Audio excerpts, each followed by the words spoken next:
ఇప్పుడు దాకా జగన్ రెడ్డి ఏదో ఇల్లు కూల్చేశారు, ఇది ప్రభుత్వం చేసిన కుట్ర, చంద్రబాబు నాయుడు గారు, లోకేష్ గారు, చిన్ని గారు కలిసి చేశారని చెప్పి మాట్లాడుతున్నాడు.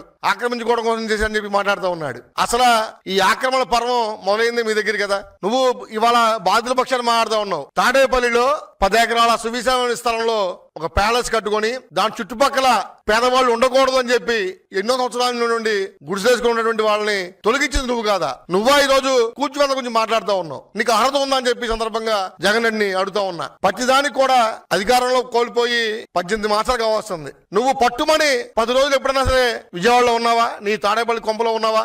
ఎప్పుడు చూడు బెంగళూరు ప్యాలెస్ లో ఉంటుంది తప్ప, పారిపోయి ఇక్కడి నుంచి ప్యాలెస్ లో ఉంటుంది తప్ప విజయవాడలో ఎప్పుడున్నావు? నువ్వు ఉన్నాను అనిపించుకోవడం కోసం నెలకోసారి బలవసం చేస్తే ప్రజలు నమ్మే పరిస్థితి లేదు. ఇవాళ ఎల్లంపల్లి కాగితాలు ఇవ్వడం, ఆ కాగితాలు చూసి అని చెప్పి నువ్వు మాట్లాడతావు. అది తప్పితే నిజంగా బాధితుల పక్షాన్ని ఉండాలనుకుంటే ఎందుకని నువ్వు అధికారంలో ఉన్నప్పుడు ఆ సొసైటీతో మాట్లాడి ఆ సమస్య పరిష్కరించలా? మా ప్రభుత్వం ఆ బాధితుల పక్షాన్ని నిలబడి వాళ్ళతో మాట్లాడి మీ అందరికి కూడా ప్లాట్లు ఇస్తామని చెప్పి హామీ కూడా ఇవ్వడం జరిగింది. నువ్వు కావాలని చెప్పి ప్రతిదానికి కూడా మా యువ నాయకుడు నారా లోకేష్ గారి మీద భయపడిపోయానంటే నువ్వు ఇవాళ ఆయన విమర్శలు చేస్తా ఉన్నావు.